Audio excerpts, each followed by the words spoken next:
Voltamos a falar sobre suicídio e desta vez gostaria de aclarar certos aspectos, certos conceitos ligados ao suicídio. Fundamentalmente a distinção entre suicídio e tentativa de suicídio, ambos sob o rótulo de comportamentos suicidas, e os fatores de risco que levam ao suicídio e os de proteção que impedem o suicídio. A diferença fundamental entre suicídio e tentativa de suicídio é o desfecho. O comportamento suicida, ou o arco suicida, ou o processo suicida, começa com uma ideia, uma ideação, passa por uma fase de planejamento, chega ao comportamento destrutivo e disto vai resultar a morte ou a sobrevida, dependendo de alguns fatores, entre os quais a letalidade do método empregado e a disponibilidade de recursos de atendimento ao indivíduo.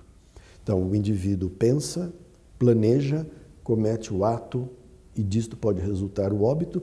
Isto chamamos de suicídio, entra nas estatísticas oficiais de todos os países, ou não morre, e isto vai ser chamado de tentativa de suicídio, que raramente é registrado deste jeito.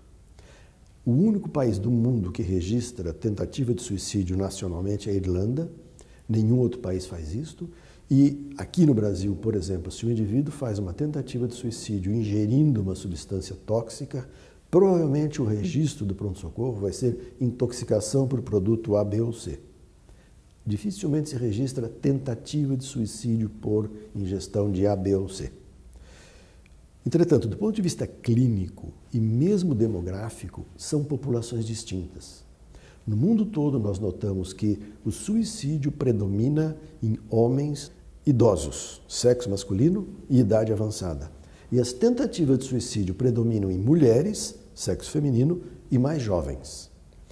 Claro que com a evolução da sociedade e a diminuição das diferenças entre valores e direitos masculinos e femininos, as mulheres estão adquirindo hábitos masculinos, fumar, beber, e estão passando a empregar métodos mais letais nas tentativas de suicídio que antigamente eram menos letais. Há uma certa confusão aqui nesta área. E aí nós temos que entender quais são os fatores que levam as pessoas a isto ou não levam, as protegem disto. Importante distinguir o que são fatores predisponentes de fatores precipitantes.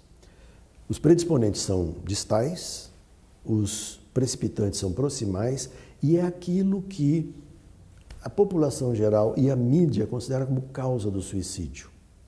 O indivíduo perde o emprego, se suicida e vai ser noticiado: o indivíduo perdeu o emprego e se suicidou. Não se olha a história do indivíduo, todo o acúmulo de eventos desfavoráveis que ele teve na vida, sua genética, sua saúde mental. Então, este precipitante é tido como causa.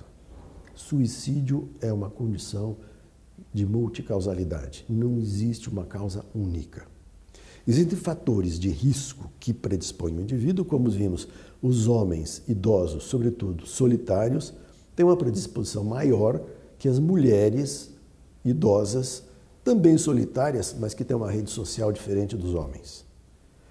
Além de entender o que é fator predisponente e fator precipitante, nós temos que ver os fatores de risco que favorecem o suicídio e distingui-los dos fatores de proteção que impedem o suicídio. Esses de proteção são os nossos aliados para a prevenção do suicídio.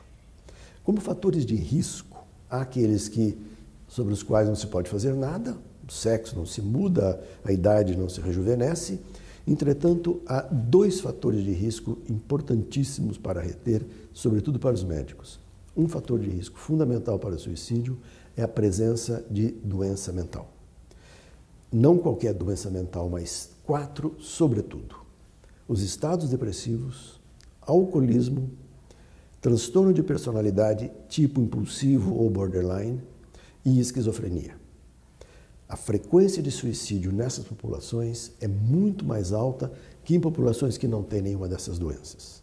E, portanto, o tratamento dessas doenças adequado redunda em redução das taxas de suicídio.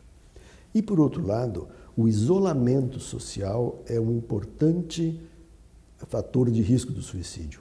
E se nós mudamos isto, criamos uma rede de apoio social, uma rede de proteção social, também reduzimos o risco de suicídio. Portanto, para os médicos é fundamental entender que, de todos os fatores já estudados profundamente, a presença de um transtorno mental, depressão, alcoolismo, esquizofrenia e transtorno impulsivo de personalidade ou borderline, essas 4 condições são os maiores fatores de risco para o suicídio. Importante lembrar que muitas vezes nós temos o problema da comorbidade. É muito frequente, sobretudo em homens, a associação de depressão com alcoolismo. Aí o risco é multiplicado. Este entendimento nos ajuda a criar estratégias de prevenção de suicídio mais eficazes, mesmo dentro do campo médico, sem necessitarmos de olhar as perspectivas sociais, filosóficas ou religiosas. Muito obrigado.